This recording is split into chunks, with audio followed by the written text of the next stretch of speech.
Okay, y'all, so it's been like a ton of people asking me, 3 people, asking me, am I going to do art and decor ever again? And like, honestly, I'm a little bit like, I don't know, I feel like I'm afraid to put myself back out there again. Damn, this is some scary shit. I don't know why I feel like that. I just do. It's been a while since I've done any art, any decor, and my focus been on other things lately. But I went to like Hobby Lobby one day. They had this massive sale. I walked in there like, Lord have mercy, I'm about to bust. I bought all this stuff. I brought that stuff home, and it's been back in that crafty core room for months. I'm not even going in there.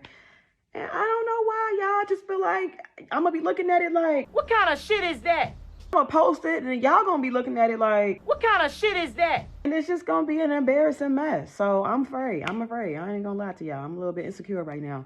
Anyway, I just took my medicine for my tooth pain, and I'm starting to feel a little bit high and sleepy. So good night. You like my outfit? Don't even fake the